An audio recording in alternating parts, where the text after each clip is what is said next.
పెరిగిన gas cylinder petrol diesel కి సంబంధించి సిపిఐ పార్టీ ఆధ్వర్యంలో శాంతియుత ర్యాలీ నిర్వహించినారు. మనతో పాటు సిపిఐ లీడర్ నరసింహ గారు ఉన్నారు, మాట్లాడించే ప్రయత్నం చేద్దాం. సార్ నమస్తే. నమస్తే సార్, ఇప్పుడు ఈ పెరిగిన రేట్లను ఎట్లా చూసుకోవచ్చు? మొన్న మోడీ వచ్చి దాదాపు 1 వీక్ కూడా కాలేదు, రేట్లు పెరిగిపోయినాయి. ఇప్పుడు మోడీ మరొకసారి దేశ ప్రజలను మోసం చేసిండు అనేది దేశ ప్రజలు కూడా అర్థం చేసుకుంటున్నారు.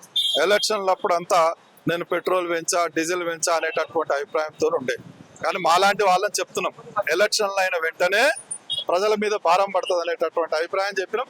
అదే పద్ధతిలో ఈరోజు పెట్రోల్ డీజిల్ గ్యాస్ రేటు పెరగడం వల్ల ఇవే కాదు, దీంతో పాటు నిత్యావసర వస్తువులు అంతా కూడా పెరుగుతాయి.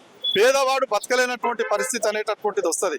3 రూపాయలే కానీ ఒక వ్యక్తి జోబులో నుండి దాదాపు 30% పైసలు వెళ్ళిపోతాయి. దీనివల్ల ఇప్పుడు అంత ట్రాన్స్పోర్ట్ అంతా అన్ని పెరిగే ఛాన్స్ ఉంటాయి కాబట్టి అది. మరి ఎందుకు పెరిగింది పెట్రోల్ డీజిల్ రేట్ అంటే నరేంద్ర మోడీ విదేశాంగ విధానమే కరెక్ట్ లేదు. విదేశాంగ విధానం అంటే ఈ దేశంలో ఉన్నటువంటి క్యాబినెట్ తో చర్చించాలి, అలా ఉన్నటువంటి ఇండియా గవర్నమెంట్ కూటమితో చర్చించాలి. ఎవరితో చర్చించాడు మోడీ? ట్రంప్ ఏం చెప్తే అది వింటున్నాడు. ట్రంప్ నువ్వు రష్యాలో ఆయిల్ కొనొద్దని చెప్పాడు. ఆయిల్ మానేయడం వల్లనే ఇప్పుడు ఈ రోజు ఈ పరిస్థితి ఏర్పడ్డది. నీకు సబ్సిడీకి ఇస్తున్నటువంటి రష్యా నీకు తక్కువ రేట్కి ఇస్తున్నటువంటి రష్యా దగ్గర నువ్వు కొనలేనటువంటి పరిస్థితి. ట్రంప్ ఏం చెప్తే అక్కడికి పోతున్నావు. నువ్వు కొనేది రష్యాకేమో దాదాపు 1000 కిలోమీటర్లు ఉంటుంది, నువ్వు కొనే ఆయిల్ 10,000 కిలోమీటర్ దూరం కింద తెస్తావా పోయి? మరి ఎవరి కోసం తెస్తున్నావు అంటే ఇగో ఇదంతా ఆదాని కోసం. ఆదానిని అమెరికాలో కాపాడాలి కాబట్టి, ఆదాని మీద అభియోగాలు ఉన్నాయి కాబట్టి ట్రంప్ ఏం చెప్తే అది వినేటటువంటి పరిస్థితి రోజు మోడీ వచ్చింది. ప్రధాని మోడీ ట్రంప్ చేతిలో కీలుబొమ్మ అయ్యాడు అంటారా? డెఫినెట్లీగా కీలుబొమ్మ అయిండు. అత్యంత బలహీనమైనటువంటి ప్రధానమంత్రి కావడం వల్లే ట్రంప్ ఏం చెప్తే అది వింటాడు. ఈవెన్ చిన్న కంట్రీలు 1 కోటి మంది ఉన్నటువంటి దేశం కూడా ట్రంప్ మాట వినది. ఈ రోజు 140 కోట్ల మంది ఉన్నది, వాళ్ళని తీసుకుపోయి తాకట్టు పెట్టే ప్రయత్నం చేస్తున్నాం. అత్యంత బలహీనమైనటువంటి ప్రధానమంత్రి ఈ దేశంలో ఎవరన్నా ఇప్పటిదాకా వచ్చిన దాంట్లో నరేంద్ర మోడీ గారు ఉన్నాడు. సో మొన్న మాట్లాడుతూ నిత్యావసర వస్తువుల్లో మనం ప్రధానంగా యూజ్ చేసే వంట నూనెను కూడా అధికంగా వాడొద్దు అని చెప్పారు. మనం చూసుకుంటే నార్త్ సైడ్ నూనె లేని వంటలు కొన్ని ఉంటాయి. సో మన సౌత్ సైడ్ మాత్రం నూనె లేకుండా వంటలు ఉండే ప్రసక్తే లేదు. కానీ ఆ నూనెను కూడా తగ్గించుకోమన్నది అంత దీన స్థితికి వెళ్ళబోతుంది అంటారా ఇండియా? ఇప్పుడు అంటే ఈ ఒక 10 మంది దగ్గర ఉన్న సంపదన కనుక ఈ 12 ఏళ్లలో పెరిగిండు కదా, ఈ ఆదాని లాంటి వాళ్ళు వస్తారు. ప్రపంచంలోనే 17వ నంబర్ ఇప్పుడు ఆయన. కుబేరులలో 17వ నంబర్లు ఉన్నాడు. గతంలో మోడీ రాకముందుకు ఆయన 1000 లోపల కూడా లేడు. మరి ఎట్లా వచ్చిండు అంటే ఈ సంపదనంతా అక్కడ పెట్టి నువ్వేమి తినకుండా నువ్వేం తినకుండా నువ్వేది విదేశాలలో పోకుండా గోల్డ్ కొనుక్కుంటా మొత్తం సంపదనంతను ఈ ట్యాక్స్ల రూపంలో ప్రభుత్వానికి కట్టాలి. మన జోబులకేం తెలియకుండానే మన దగ్గరికి 50 రూపాయలు ఆటోమేటిక్గా ఆదాని దగ్గరికి వెళ్ళిపోతున్నాయి. ఇప్పుడు పెట్రోల్ డీజిల్ కూడా క్రూడ్ ఆయిల్ ఎవరు దీన్ని నడిపేదంటే ఆదానికే ఇచ్చాడు. అంటే దేశ సంపద అంతా వాళ్ళకి ఇవ్వడం వల్లనే ఈ పరిస్థితి ఏర్పడుతుంది. ఇది పెద్ద మోడీ విదేశాంగ విధానం వైఫల్యం ఒకటి, బలహీనత ఒకటి. ఈ దేశంలో ప్రజలకు మేలు చేయాలనేది కాకుండా ఆదాని అంబానీ రక్షించాలనడం వల్లనే ఈ రోజు ఈ పరిస్థితి ఏర్పడ్డది.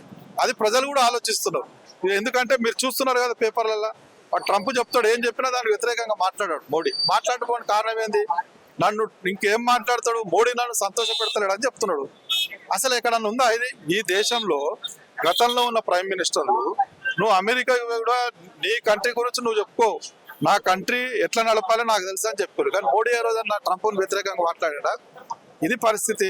విదేశాంగ విధానం వైఫల్యంతో ఈ రోజు డాలర్ కూడా 96 రూపాయలకు పోయింది. కొంతమంది బీజేపీ లీడర్లు మాట్లాడుతూ మా మోడీ అందరికి ఆదర్శంగా తన కాన్వాయ్ కూడా తగ్గించుకున్నారు, సెక్యూరిటీ ఫోర్స్ ని కూడా తగ్గించుకున్నారు, అందరూ అట్లనే బిహేవ్ చేయాలని చెప్పేసి చెప్తున్నారు. ఇప్పుడు నేను ఆ బీజేపీ వాళ్ళ సూటిగా అడగలుగుతున్నా, 12 ఏళ్లలో నరేంద్ర మోడీ ఆయన సూట్ కానీ, ఆయన వాచ్ కానీ, ఆయన స్పెక్స్ కానీ, ఆయన తీసే కెమెరా బ్యాన్లు కానీ అన్ని కూడా విదేశాలకైనా వచ్చినాయి.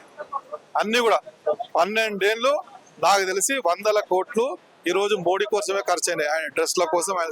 ముందు ఈ దేశంలో ఉన్నటువంటి వాచ్లని, ఈ దేశంలో తయారు చేసే కార్లను ఉపయోగించమని నరేంద్ర మోడీని ఉపయోగించి వేరే వాళ్ళకి చెప్పమని కాన్వే దక్కించుకుంటా. ఆయన విదేశాలకు ఎవరిని పోతానని నిన్ననే విదేశాలకు పోయాడు. ఎందుకు పోవాల్సి వచ్చింది? మరి ఆయన కాన్వే దక్కించలే, పేరు చెప్తున్నాడు, అది చూపిస్తున్నాడు. కానీ కాన్వే అట్లనే ఉంది, ఆయన మెయింటెనెన్స్ అట్లనే ఉంది, ఆయన విధానాలన్నీ కరెక్టే ఉన్నాయి. ఈ దేశంలో పోతూ నరేంద్ర మోడీ మాత్రం విదేశాలకు పోయాడు. ఎందుకు పోతుండంటే ఆదాయాన్ని దేశ ప్రజల కోసం కాదు కదా. మోడీ నాకు తెలిసి ఒక్కరోజు కూడా నిజం మాట్లాడలే. ఆయన అన్ని అబద్ధాలు మాట్లాడతాడు.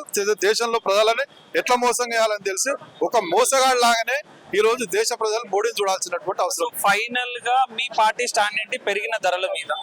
మా పార్టీ స్టాండ్ క్లియర్ కట్. నీ విదేశాంగ విధానాన్ని నువ్వు మోడీ ఒక వ్యక్తి కోసం కాదు, నువ్వు దేశంలో అందరు ఓట్లేస్తే గెలిచినావు. ఒక ఆదాని కోసం దేశాన్ని బలహీన పరుస్తా అంటే ఊరుకునే ప్రసక్తే లేదు. దీన్ని బలంగా ప్రజల్లోకి తీసుకెళ్తాం, పెద్ద ఎత్తున పోరాటం చేస్తాం. మోడీ విధానాల వల్లనే ఈ దేశంలో ఈ పరిస్థితి ఇట్లా ఏర్పడినది, మన ఆర్థిక వ్యవస్థ నష్టపోయేటటువంటి ప్రమాదం ఉందని చెప్పి ప్రజల్లోకి తీసుకెళ్తాం. మోడీ పక్కకి తప్పుకుంటాయి తప్ప ఈ దేశంలో ఎకానమీ వల్ల బలోపేతమయ్యేటటువంటి పరిస్థితి లేదు.